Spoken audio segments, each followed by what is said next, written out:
রাহমাতুল লিল আলামিনের মাধ্যমে আল্লাহ তাআলা পুরা মক্কার মানুষের চরিত্রকে পরিবর্তন করে দিবেন।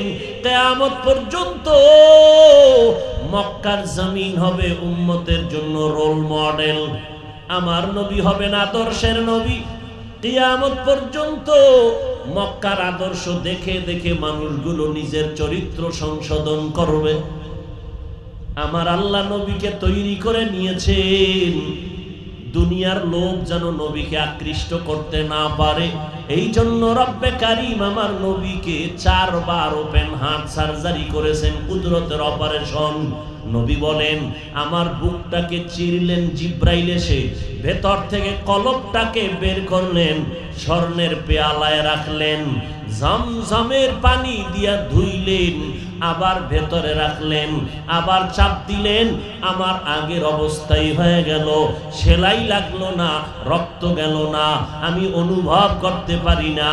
এইভাবে কুদরতের অপারেশন জিব্রাইল আমিন করেছে 4 বার। ওদিকে নবীর আল্লাহ এমন ভাবে তৈরি করে নিয়েছেন, আব্বা জান দুনিয়াতে নাই, দুনিয়াতে আসার পরে মা হারাইলেন, 8 বছরে বাপ দাদা আব্দুল মুত্তালিবেরও হারাইলেন। নবী এখন নিঃস্ব, আপনজন বংশের যারা তারা দুশ্মন। চাচা আবু তালেব একটু ছায়া দিলেন, বংশের লোকেরা নবীর বিরুদ্ধে বারবার অভিযোগ করে, এই আবু তালেব তোমার ভাতিজারে বারণ করো, আমাদের ধর্মের বিরুদ্ধে কথা বলে, বাপ দাদার বিরোধিতা করে।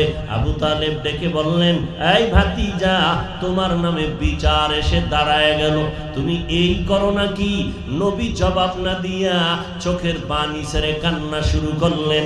চাচা ডেকে বলেন, এ ভাতিজা কাঁদো কেন, জবাব দাও, তুমি কান্না করবা না, আমি তোমার চোখের পানি বরদাস্ত করতে পারি না। রহমতের নবী বলেন, ও চাচা আমার, আপনি জানেন আমার মা নাই, আমার বাবা নাই, আমি বড় এতিম, আমার দাদার আদর আমি হারিয়ে ফেলেছি। ও চাচা, আমি আপনাকে কি জবাব দিব? আল্লাহ আমাকে পাঠাইছেন ওই মূর্তি পূজার বিরোধিতা করার জন্য, শিরিকের বিরুদ্ধে কথা বলার জন্য। এটা আমার দায়িত্ব, আমি কি জবাব দিব? আমার দায়িত্ব আমার পালন করতেই হবে। একে বলে, ভাতিজা তুমি চলে যাও, তোমার দায়িত্ব তুমি পালন করো, আমি আবু তালেব যতদিন বেঁচে থাকবে একটা ফুলের টোকাও তোমাকে লাগার সুযোগ দিব না।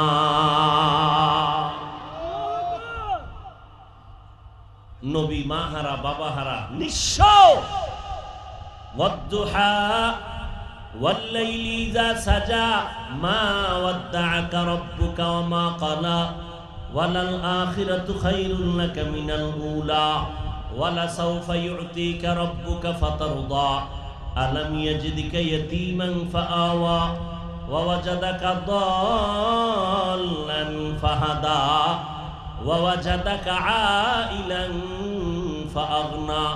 রহমতের নবী, শ্রেষ্ঠ নবী, শেষ নবী আমার নবীর পরে আর কোন নবী নাই। ঈসা নবী আসবেন, নতুন করে নবুয়ত পাবেন না। আগের নবী তার একটা কাজ বাকি, বলে কি? মরণের কাজটা বাকি। এসে দুনিয়াতে আবার বিদায় নিয়ে আল্লাহর নবীর পাশে তার স্থানান্তরিত হবে, দাফন হবে। কিন্তু নতুন করে কোন নবী জমিনের মধ্যে আর পদার্পণ করবেন না, নবুয়তের সার্টিফিকেট আর নিবেন না। আমার মায়ার নবী কষ্টে কষ্টে জীবন যাপন করে করে বড় হচ্ছে। হতে হতে নবীর বয়স যখন 25, বিশ্ব নবী, সারা দুনিয়ার সমস্ত মাখলুকতের মধ্যে আমার নবী শ্রেষ্ঠ নবী। সেই হিসাবে নবীর সম্মান আর নবীর শরীরে শক্তি কত, আল্লাহ তো শ্রেষ্ঠত্ব হিসাবে আলাদা দিয়েছেন। কিন্তু আরো এক্সট্রা আল্লাহ পাক আরো 100 বীর পুরুষের শক্তি আল্লাহ নবীকে আলাদা দিয়েছেন। আরো কয়শো? কথা বলেন না কেন?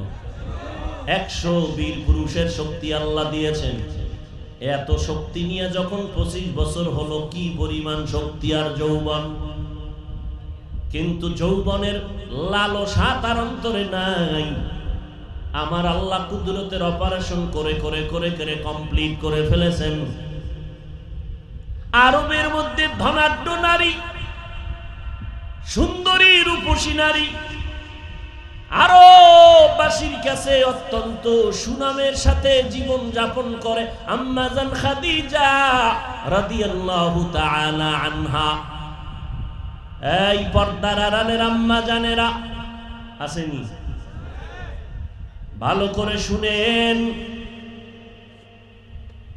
আম্মা জান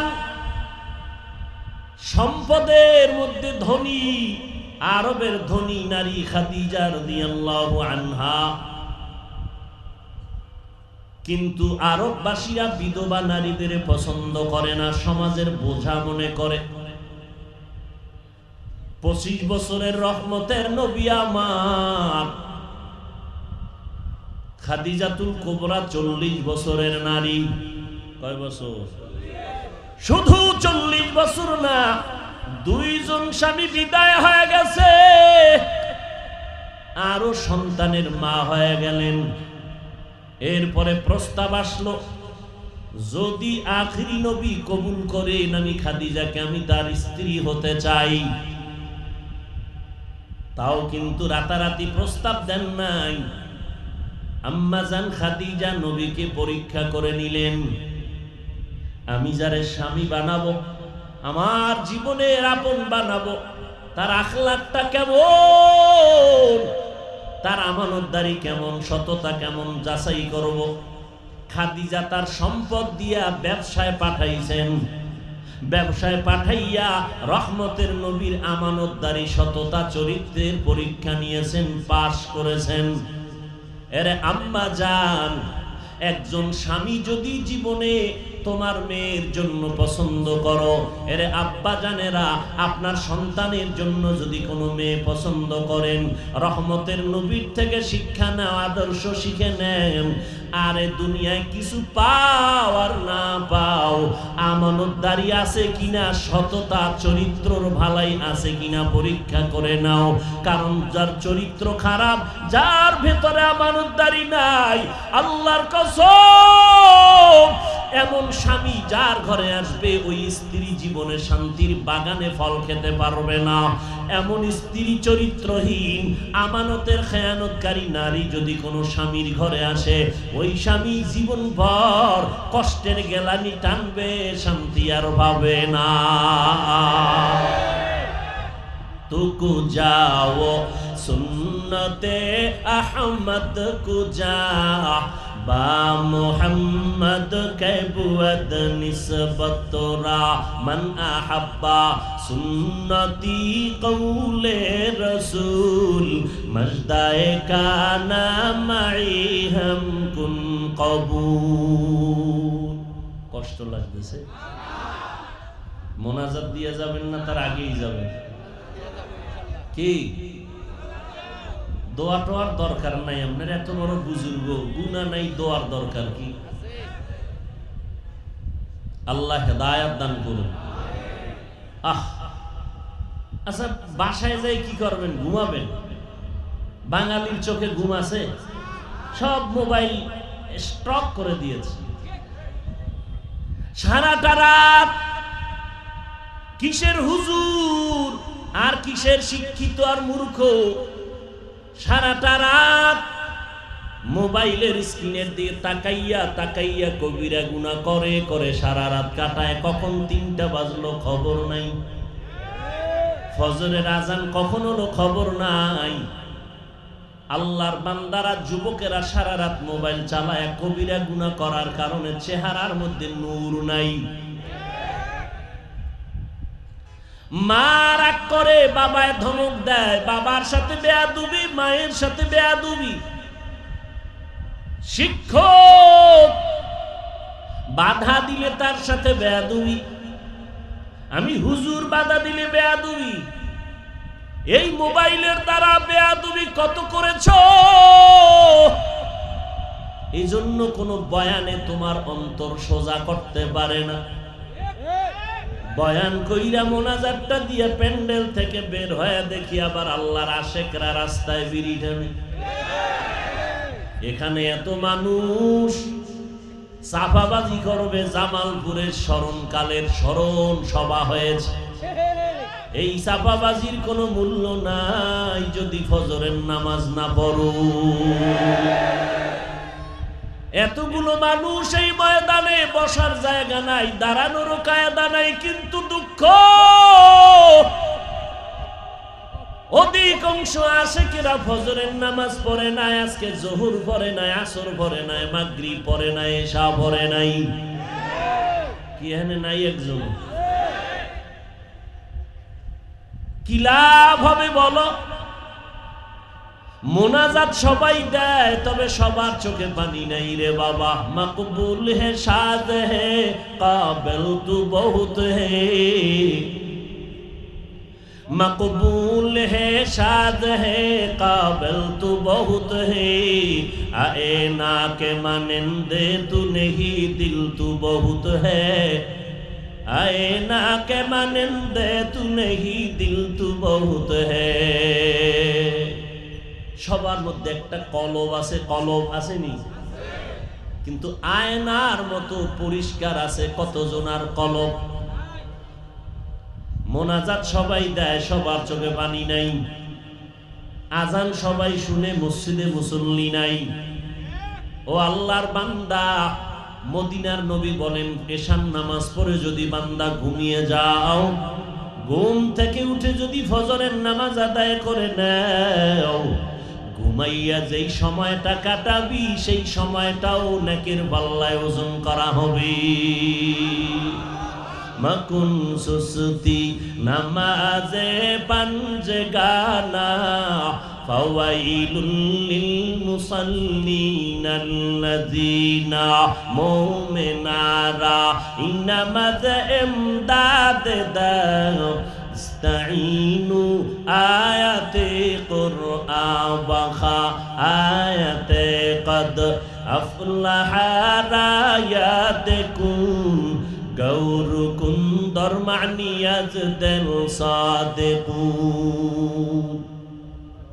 আরবের মানুষ বিধবা নারীদের খারাপ মনে করে, চলবে? আল্লাহ কবুল করেন। আল্লাহ তাআলা নবীর মাধ্যমে সব দুশ্চরিত্র আর ধারণাগুলো জবাই করতেছেন আমার নবীর মাধ্যমে।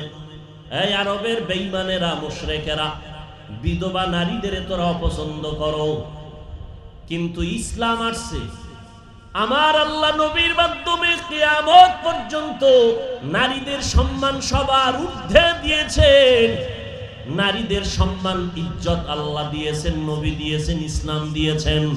নারীদের ইজ্জত সম্মান মর্যাদা ইসলাম ছাড়া আর কেউ দিতে পারে নাই।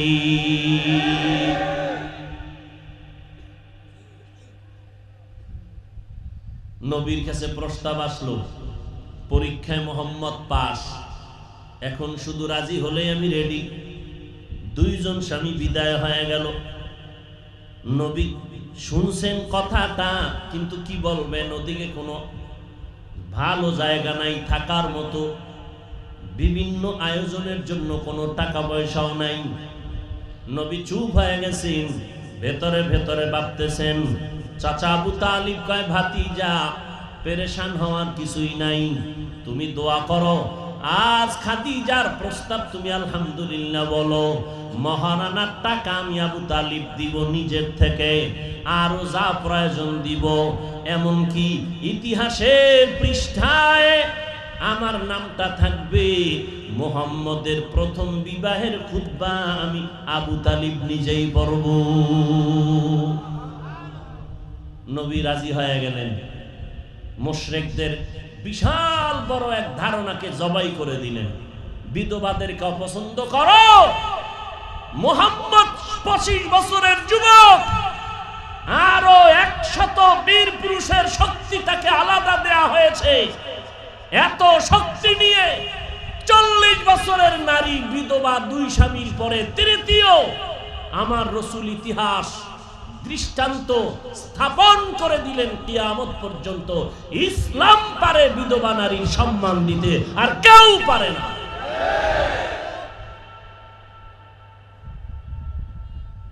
আল্লাহ তাআলা সেই নবীর ঘরে, আম্মা জান খাদিজার ঘরে একে একে 4টা কন্যা সন্তান দান করেছেন। দেখছেন নি কারবার, মক্কার মানুষ কন্যা পছন্দ করে না। এর পর্দার আড়ালের আম্মা জানেরা, বোনেরা, মক্কার মানুষ নারীদেরকে তো অবহেলা করত। বর্তমানেও কিছু কিছু কপাল পোড়ার আছে, মেয়ে হইলে মনে কষ্ট পায়, আসেনি? মেয়ে হইলে স্ত্রীর সাথে কথা কয় না, স্ত্রীর সাথে খারাপ আচরণ করে। এত মেয়ে হয় কেন, ছেলে হয় না কেন? ছেলে হইলে আমি বিদেশ পাঠাইতে পারবো যৌতুকের পচা পায়খানা দিয়া। মেয়েদের উপরে জুলুম করে আমাদের সমাজের কিছু কিছু কপাল পোড়া মূর্খ। আবার চাপাবাজি করে ইসলাম নারীর অধিকার দেয় না, আবার নারীর উপরে যৌতুকের বোঝা চাপাইয়া আমার কত বোনের জীবন নাশ করে ফেললো এই বাংলার জমিনে। যারা নারীদের উপরে যৌতুকের বোঝা চাপায় তারা জালেম, তারা ইসলামের দুশমন। এদের মতো জালেম, এদের মতো ডাকাত, এদের মতো সন্ত্রাসী আর কেউ হতে পারে না। যারা নারীদের উপরে যৌতুকের বোঝা চাপায় এরা ডাকাত, এরা চোর, এরা জালেম, এরা সন্ত্রাসী। কষ্ট লাগে না? বাথরুমে গিয়া 10 গ্রাম পায়খানা খাইও, হালাল সাবান দিয়া কুলি কইরো, গন্ধ থাকবে না। যৌতুকের নামে নারীর উপরে আক্রমণ করে শ্বশুর শাশুড়ির বরদোয়া নিয়া জাহান্নামের আগুন ছাড়া তোমার এই দুর্গন্ধ যাবে না। আল্লাহ হেদায়াত দান করুন। আপনাদের জামালপুর কত সুন্দর নাম, চেহারা কালো, নাম রাখছে সানমিয়া। এত সুন্দর নাম, সৌন্দর্যের ভরা, এর নাম জামালপুর। যৌতুক নাই, এটা নি সুন্দর। মাইয়া বিয়া দিতে গিয়া বাবা হিমশিম খায়, কই পাবো এত টাকা? পোলার বাবাই কয় তোমার মাইয়া দিতে হলে বিদেশের ভিসাটা ওকে করো। বিদেশের ভিসা নিয়ে বিয়া করবে, ছেলেটারে বিদেশ পাঠাইব, বউ পাহারা দিবে। কে কা আমার ছোট ভাই আছে? আল্লাহ শান্তি এমনি দিবে। জিন্দগি মে বন্দগি তু করনা হে,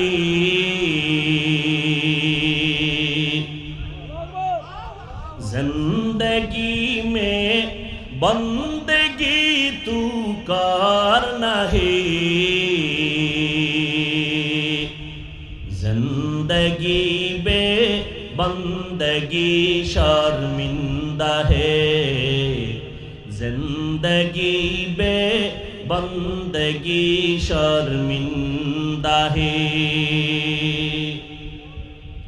आए थे हम कुछ ना कुछ खरीदने को,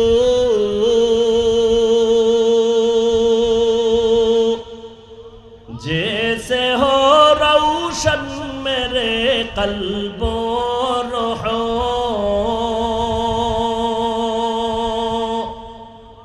आए थे हम कुछ ना कुछ खरीदने को,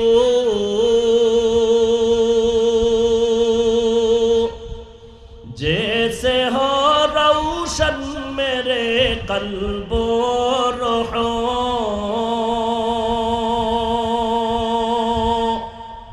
वरना कोई चारा दो जहां में नहीं, वरना कोई चारा दो जहां में नहीं, जिंदगी में बंदगी तू करना है,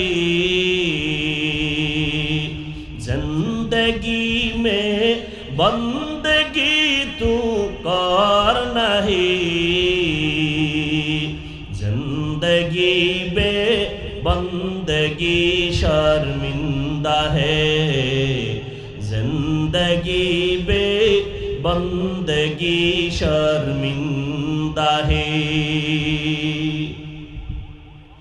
दुनिया में हो दुनिया का तलबगार ना हो,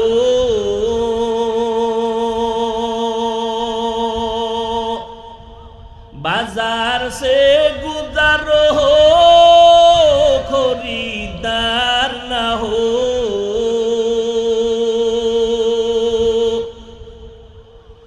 दुनिया में हो दुनिया का तलबगार ना हो,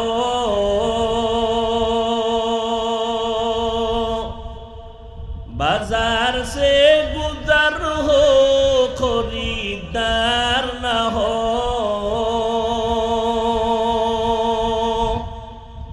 ये दुनिया एक मिसल कागज फूल है, ये दुनिया एक मिसल कागज फूल है। जिंदगी में बंदगी तू कर नहीं, जिंदगी में बंदगी तू कर नहीं, जिंदगी बे बंदगी शर्मिंदा है, जिंदगी बे बंदगी शर्मिंदा है। খারাপ লাগে? সামনে আর একটু যাব, আল্লাহ কবুল করেন। কথা কোথায় রাখছিলাম? গেছে, সব গেছে। আম্মা জান খাদিজা রাদিয়াল্লাহু আনহার সাথে বিয়া হয়ে গেল, দাম্পত্য জীবন চলছে ধুমধাম। কিন্তু আমার আল্লাহর রাজির বাইরে কোনো কিছুই হয় না। আল্লাহর কাছে দুজনে দোয়া করেন, হে মালিক নেককার সন্তান দাও। আল্লাহর কাছে সন্তান চাও, নেককার সন্তান। 10টা সন্তান হলে কি লাভ হবে, যেই সন্তানের দ্বারা মা বাবার ইজ্জত নষ্ট হয়ে যাবে। এমন একটা সন্তান হওয়া ভালো যেই সন্তানের দ্বারা মা বাবার ইজ্জত রক্ষা হবে। লা ইলাহা ইল্লাল্লাহু মুহাম্মাদুর রাসূলুল্লাহ। এই ভাই, সবাই তো বাড়ি যাবেন, কিন্তু অন্ধকারে পালায়া যারা গেলেন, এটা কি ভালো কাম করলেন? এই অভ্যাস কি ভালো? বীর পুরুষের মতো বুক ফুলায়া যাবেন, অন্ধকারে গেলেন কেন? আপনাদের আমরা আল্লাহ জিহাদ দিবে আপনাকে মাধ্যমে না? আল্লাহ আপনাকে চিনে না যে জিহাদ চাই, জিহাদ চাই, বিপদ আইলে কেউ নেই। আপনারা এই চালাকি আর বেশি অতিরঞ্জিত কইরা আমাকে কিছু কিছু হুজুর জেলে ঢুকাইছেন আপনারা। আপনাদের আবেগ, হুজুরের তাও দিছেন, মাঠের ছাইরা দিয়ে কেউ নাই। আল্লাহ হেদায়াত দান করুন, সমস্ত উলামায়ে কেরামদেরকে আল্লাহ পাক সম্মানের জিন্দেগি দান করুন, কুদরতের হাতে আল্লাহ পাক ইজ্জতের হেফাজত করেন। জায়গা জানা গেছে কি আর কি করার? হেদায়েতের মালিক কে? আপনারা কিছুক্ষণ থাকবেননি, আমি তো এখন পর্যন্ত ঢুকতেই পারলাম না।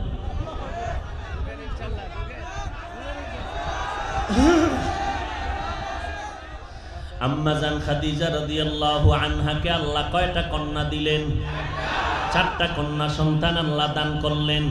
নবী বলেন, এরে উম্মতের দল, আরবের মুশরিকেরা কন্যা সন্তান পছন্দ করে, কিন্তু আমি নবী, রহমতের নবী, আমার কোনো ছেলে নাই, আমিও 4 কন্যার বাবা। যারা একটা কন্যা পেয়েছো শুকর আদায় করিও, তুমি একটা জান্নাতের মালিক হয়েছো। যারা 2টা কন্যা সন্তান পেয়েছো, তুমি 2টা জান্নাতের মালিক। যারা 3টা কন্যা সন্তান পেয়েছো তুমি 3টা জান্নাতের মালিক হয়ে গেছো। যারা 4টা কন্যা পাইছো 4টা কন্যা সন্তানের মালিক হয়ে গেছো। এক বাবায় কন্যা পাইয়া খুশি, জান্নাতের মালিক হয়ে গেছে। মাইয়া কই কয় এটারে গ্রামীণ ব্যাংকের মালিক বানায় দিছে। বাবায় মাইয়া পাইয়া জান্নাতের মালিক, মাইয়ারে বানাইছে বেরাকের মালিক। আছে না নাই? আল্লাহ হেদায়েত দান করুন। এরে নবীরা আশিক, আল্লাহ একটা ছেলে দিলেন, আরবের মানুষেরা কন্যা পছন্দ করে না, তাই এমনিই তো কাটা ঘায়ে আর লবণের ছিটা, মুহাম্মদের দেখতেই পারে না। এক তো বিধবা নারী বিয়া করেছে, আবার মুহাম্মদের কন্যা হয়েছে, ছেলে নাই। মুহাম্মদের উপরে নিয়ে আক্রমণ, তারা কন্যা পছন্দ করে না। অনেক সময় ইতিহাস বলে কন্যা সন্তান হলে তারা সমাজের থেকে দূর হয়ে গোপনে থাকতো, লজ্জায় মাথা উঁচু করতো না। এমনকি অনেক বাবা নিজের আপন কন্যা জ্যান্ত মাটির মধ্যে দাফন করে ফেলতো, পাথর চাপা দিত, লজ্জায় সমাজে মাথা উঁচু করতো না। মুহাম্মদের 4 কন্যা, এত তারে মানবো কিভাবে? এবার আরো সুযোগ হয়ে গেল। আল্লাহ তাআলা আম্মাজান খাদিজার গর্ভে একটা ছেলে সন্তান দান করলেন। নাম কি রাখছিলেন? কাসেম নাম রাখছেন। নামটা ভালো না খারাপ? হাদিসে পাকে নবী বলেন, হাসরের ময়দানে একটা ভালো নাম যদি খুঁজে পাওয়া যায়, ইসলামী লাইনের নাম, আল্লাহ তাআলার নবী বলেন এই একটা নামের বদৌলতে অন্য কোনো আমল যদি ত্রুটিযুক্ত হয়ে যায়, একটা নামের বরকতে আমার আল্লাহ জান্নাত দিয়ে দিবেন। মুসলমানের নাম সব বেঈমানের শিখানো নাম। সন্তানের নাম সবুজ গম্বুজ, হাসি খুশি, বৃষ্টি, তুফান। সন্তানের নাম ব্রাস, আয়ার। সন্তানের নাম নদী, সাগর। আছেন না নাই? অনেক নাম জবানে নিতেও বড় লজ্জা হয়, অথচ কোন বিধর্মীর ঘরে মুসলমানের একটা নাম নাই। আছে আব্দুর রহিম? আছে কোন হিন্দুদের মধ্যে আব্দুর রহিম আছে? রাহিমা খাতুন আছে? আমরা কিতনা বড় বেহায়া! ইসলামে আমাদের এত নাম, আমরা বেঈমানের পাঁচাটা গোলাম হয়ে গেছি। আল্লাহ হেদায়েত দান করুন। নবীর সন্তানের নাম রাখলেন কি? কাসেম। এজন্য নবীকে আবুল কাসেম বলা হয়। কাসিমের বাবা ছেলে আসছে, মুশরিকদের মাথা একটু হালকা নত, কিন্তু অল্প বয়সে আল্লাহ ছেলেটারে নিয়ে গেলেন। এবার মুশরিকদের হাসির পাত্র আরো রাস্তা খুলে গেল। মুশরিকদের মধ্যে এক সর্দার আয়েস ইবনে ওয়াইল ঘুরে ঘুরে মুহাম্মদের কানে আওয়াজ দেয়, মুহাম্মদের কোনো ছেলে নাই, একটা হইয়া মারা গেছে। ওই মুহাম্মদের মেনে কি লাভ হবে? ও মরে গেলে বংশ রক্ষা করার কেউ নাই, মুহাম্মদের নাম নেওয়ার কেউ থাকবে না। ছেলে থাকবে তো বংশ রক্ষা হবে, ছেলের দ্বারা বংশ রক্ষা হয়, বংশ বিস্তার হয়। ছেলে নাই, মুহাম্মদের বংশ রক্ষা হবে না, মুহাম্মদের নাম কেউ নিবে না। এই বলে বলে নবীরে কষ্ট দেয়। এমনেই তো নবী এতিম, কত কষ্ট। আবার নবী অসহায়, কত কষ্ট। কত খারাপ বাজে কথা বলে, বিধবা নারীর বিবার নিয়ে কত কথা। আবার সন্তান হইয়া অল্প বয়সে চলে গেল, এই যে এক ব্যথা। এই ব্যথার মধ্যে মুশরিকেরা কাটা গায়ে লবণ দেয়, মুহাম্মদের বাজে কথা বলে। নবীর মনটা বড় বেজার। পয়গম্বরের সাহাবী আনাস রাদিয়াল্লাহু তাআলা আনহু হাদিস বর্ণনা করেন, নবীজির ব্যাপারে বলেন, আমরা সাহাবায়ে কেরাম বসে আছি, রহমতের নবী আমাদের মাঝে আসতেছেন। দেখি নবীর মনটা বড় ভার, মনটা বড় খারাপ। এইভাবে হঠাৎ ভাবতেছিলাম, নবী বসলেন, কেমন যেন নবী একটু বেহুশ বেহুশ হয়ে গেলেন। ভাবতেছিলাম মনে হয় ওহী নাজিল হচ্ছে। ওহী মৌমাছির মতো গুনগুন আওয়াজ, নবী বেউস বেউস ভাব, মনটা বড় মলিন, চেহারাটা বড় খারাপ খারাপ লাগতেছে, কষ্ট কষ্ট মনে হয়। কিছুক্ষণ পর হঠাৎ করে দেখলাম রহমতের নবী মুস্কি হাসতে হাসতে আমাদের মাঝে আসলেন, আমাদেরকে আইসা কথা বলা শুরু করবেন। আমরা হাসির কারণ জিজ্ঞাসা করলাম। নবী বলেন, ও সাহাবায়ে কেরাম, আমার মাওলা এইমাত্র আমার অন্তরের বড় দুঃখ আমার আল্লাহ দূর করার জন্য জিব্রাইল আমিন পাঠাইয়া সবে মাত্র আমার মনটারে খুশি করতে গিয়া আল্লাহ সূরা কাউসার পাঠাইছেন। ইন্না আতাইনাকাল কাউসার। আল্লাহ পাক নবীর সান্ত্বনা দিয়া বললেন, ও নবী, আমি আল্লাহ দান করলাম আপনাকে কাউসার। কি দান করলেন? কাউসার। কে দান করলেন? আল্লাহ। কাউসার দান করলাম। ও নবী, মুশরিকরা আপনারে নির্বংশ বলে, আমি আল্লাহ জানায় দিলাম মুহাম্মদ আপনার এই কাউসারের মাধ্যমে দুনিয়াতে সম্মান রক্ষা হবে, বংশ রক্ষা হবে। এই কাউসারের দ্বারা কিয়ামত পর্যন্ত আপনার সম্মান বজায় থাকবে। ওই শুধু তাই না, হাসরের ময়দানেও কাউসারের দ্বারা আপনার সম্মান রক্ষা হবে। কিয়ামতের ময়দানে সমস্ত নবীরা পাগলের মতো হয়ে যাবে, নাফসি নাফসি বলে কাঁদবেন। উম্মতেরা সুপারিশের জন্য বলবে পারবো না। কিন্তু সেই সময় আপনার আমার নবী, রহমতের নবী, উম্মতগুলোরে ধরে ধরে হাউজে কাউসারের কাছে নিয়ে যাবেন, আর নবী নিজের বরকতি হাতে উম্মতের কাউসারের পানি পান করাবেন। কাউসারের মাধ্যমে আল্লাহ তাআলা রব্বুল আলামিন নবীর ইজ্জত রক্ষা করার সান্ত্বনা দিলেন। শুধু এতটুকুই না, ওই বেঈমানের ব্যাপারে আল্লাহ বলে দিলেন, ইন্না শানিআকা হুয়াল আবতার। ও নবী, নিশ্চয়ই ওই দুশমনগুলো আপনার দুশমন, ওরা নির্বংশ হয়ে যাবে, ওদের নাম জমিনের মধ্যে কেউ নিবে না। ঠিক ওই আস ইবনে ওয়াইলের নাম হাদিসে না থাকলে আমরা আলেমরাও জানতাম না, আপনারা তো আগের থেকেই জানতেন না। ফেরাউনের নাম কোরআনে না আসলে কে জানতো? নমরুদের নাম কোরআনে না আসলে কে জানতো? ওদের নাম জানার কারণ যদিও কেউ জানি, আমরা শ্রদ্ধার সাথে জানি না, আমরা ঘৃণা ভরে ওদের নাম নেই।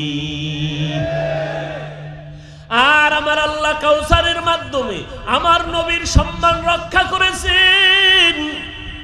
আমার নবী নাই, কিন্তু নবীর ঔরজার সন্তান আবুল কাসেম সন্তান দুনিয়াতে নাই। তাহের জমিনে এসে দুনিয়া থেকে চলে গেল, কিন্তু নবীর যদিও জন্মগত সন্তান ছেলে নাই, আল্লাহ তাআলা কাউসার দিয়ে এমন ভাবে জমিনটারে আবাদ করলেন। কাউসারের 26টা অর্থ আছে, এর মধ্যে একটা অর্থ হলো হাউজে কাউসার, হাসরের ময়দানের। কাউসারের আরেক অর্থ হলো কোরআন শরীফ। কোরআনের মাধ্যমে আমার নবীর ইজ্জত রক্ষা হবে। আজকে দেখা যায় ১৫০০ বছর পর্যন্ত মুসা নবীকে আল্লাহ তাওরাত দিলেন, ঈসা নবীর ইনজিল দান করলেন, দাউদ নবীর জবুর দান করলেন, আমার নবীর কোরআন দান করলেন। এই কোরআন আমার নবীর মুজিজা। আল্লাহর জন্য সব কাজ করবা, 5 ওয়াক্ত নামাজ। এর যুবক, ও পর্দার আড়ালের আম্মা জানেরা, ও বৃদ্ধ বাবাজি, কয়দিন আর দুনিয়ার রং তামাশা? শুকর আদায় করিও। আল্লাহ আমাকে আখিরি নবীর উম্মত বানাইছেন, আল্লাহ আমাকে কোরআন দান করেছেন, আল্লাহ আমাকে সুস্থ রেখেছেন। কত করোনায় মানুষ মরে গেল, ডেঙ্গুতে কত মানুষ মরে গেল, আল্লাহ আমাকে সুস্থ রেখেছেন। শুকর আদায় করিও নামাজের মাধ্যমে। কোরবানি করবা, আল্লাহর পথে নিজের জীবনটারে ত্যাগ করো। সময়ের কোরবানি, আল্লাহর কাছে টাকার কোরবানি, আল্লাহর কাছে অর্থের কোরবানি। তোমার সন্তান কোরবানি দাও, মাদ্রাসায় পড়াও, স্কুলেই পড়াও, কোনো বাধা নাই, তবে নামাজের কোরবানি যেন দিতে পারে। ও আম্মা জানেরা, আপনার সন্তানটারে ডাক্তার বানাবেন, কোনো বাধা নাই, ইঞ্জিনিয়ার বানাবেন, কোনো বাধা নাই, তবে নামাজের কোরবানি দিতে যেন ভুল না করে। আপনার সন্তান ডাক্তার হবে, আলহামদুলিল্লাহ, আপনার সন্তানের ইঞ্জিনিয়ার বানাবেন, আলহামদুলিল্লাহ, তবে একটাই অনুরোধ, বেয়াদব বানাবেন না। আপনার সন্তানের ব্যবহারে আলেমরা যেন কষ্ট না পায়, আপনার সন্তানের আচরণে মা বাবা যেন কষ্ট না পায়, আপনার সন্তানের আচরণে মুরব্বীরা যেন কষ্ট না পায়, আপনার সন্তানের ব্যবহারে বন্ধু বান্ধব যেন কষ্ট না পায়। ও যুবক, তোমার লেখাপড়া বন্ধ করে জিকির করতে কেউ বলে নাই। ও ব্যবসায়ী ভাইয়েরা, ব্যবসা বন্ধ করে নবীর তরিকায় চলবা, নামাজ পড়বা, আল্লাহ আইন করে নাই। ব্যবসা চালাও, বাধা নাই। চাকরিজীবী চাকরি করো, বাধা নাই। সময় মতো নামাজটা পড়ে নাও, আল্লাহর হুকুম মানো, সন্তানগুলোকে নবীর তরিকায় চালাও, মা বাবার দোয়া নিয়ে চলো, ওলামায়ে কেরামের পরামর্শ নিয়ে চলো। ও আল্লাহর বান্দারা, এত বয়ান, এত বয়ান, এত বয়ান, এত বয়ান, পীর সাহেবদের বয়ান, তাবলিগওয়ালাদের বয়ান, জুমার খতিবদের বয়ান, বক্তাদের বয়ান, সব বয়ানের কথা একটা, আল্লাহর হুকুম মতো ব্যবসা করো, নবীর তরিকায় চাকরি করো, নবীরে খুশি রেখে লেখাপড়া করো, ডাক্তারি পড়ো, বাধা নাই। সময় মতো 5 বেলার নামাজ পড়িও। মনে মনে বলতে পারো, হুজুর কেমনে সম্ভব, আমরা তো পারি না, এত ব্যস্ত।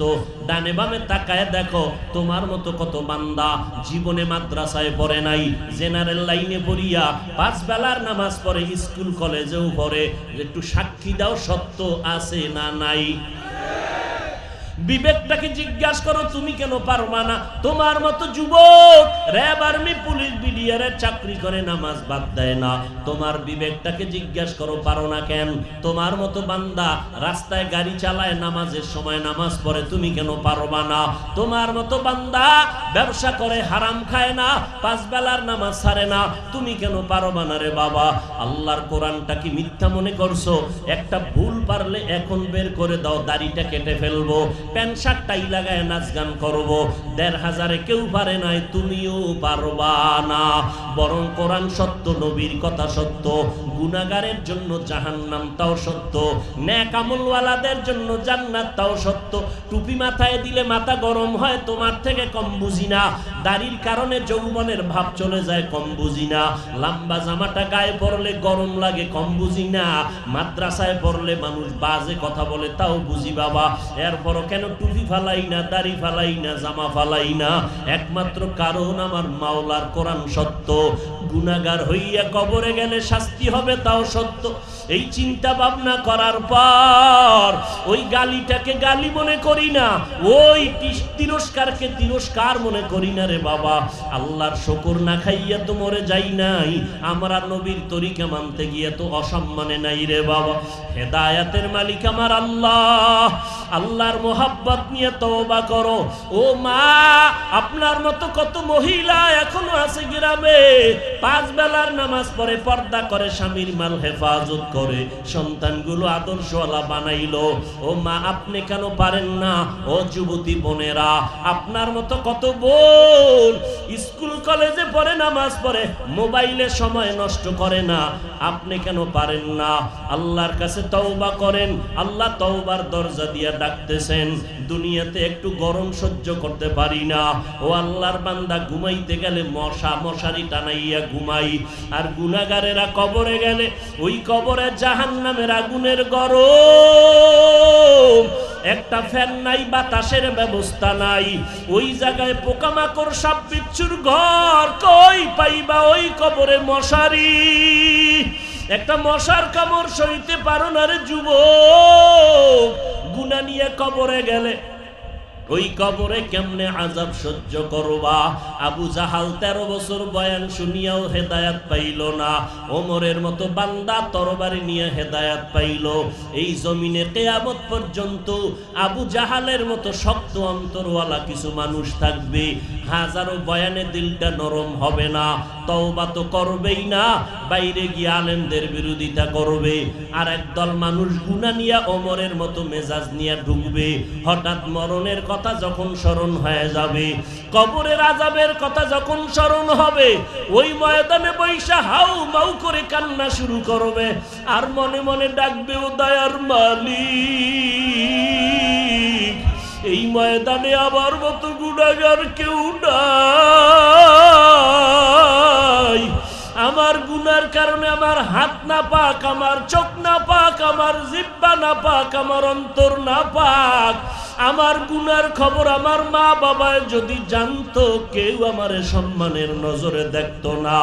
ও আল্লাহ, আমার গুনার খবর আমার ভাই জানে না, বোন জানে না, মা জানে না, বাবাই জানে না। ও আল্লাহ, আপনি গুনার খবর জানার পর একবারও রাগ করিয়া পানি বন্ধ করেন নাই, বাতাস বন্ধ করেন নাই। আমার গুনার কারণে আপনি বেজার হইয়া সম্মান থেকে ফলাইয়া দেন নাই রে মালিক। ও আল্লাহ, আমার সম্মান নষ্ট করেন নাই। আজকে থেকে আমি তওবার নিয়তটা করিয়াই ফেললাম। ও আল্লাহ, করোনায় কত আপনজন চলে গেল, এই ডেঙ্গুতে কত আপনজন চলে গেল। আপনি আমারে হায়াতে বাঁচাইয়া রাখছেন। আপনি যদি নিয়ে যান কেউ ধরে রাখতে পারবে না, আপনি যদি বাঁচায় রাখেন কেউ নিতে পারবে না। ও আল্লাহ, যতদিন বাঁচায় রাখবেন আর কোনোদিন গুনাহ করব না, নামাজ ছাড়বো না, বেপরদায় চলবো না, দাড়ি কাটবো না, মা বাবারে কষ্ট দিয়া গুনাহগার হব না। ও আল্লাহর বান্দা, ওমরের মতো যদি অন্তর থাকে, আমার মাওলারে অন্তর ভরে ডাক দাও। তওবার নিয়তে আল্লাহকে বলো, আল্লাহ গুনাহ মাফ করিয়া দাও।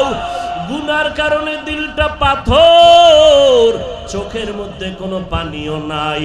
আল্লাহর কাছে বলো মনে মনে, আল্লাহ আর তোমার অবাধ্য হব না, নবীর তরিকার বাইরে চলবো না, আর দাড়ির মধ্যে অস্ত্র লাগায় নবীরে কাঁদাবো না, মা বাবারে কষ্ট দিয়া বরদোয়া নিব না।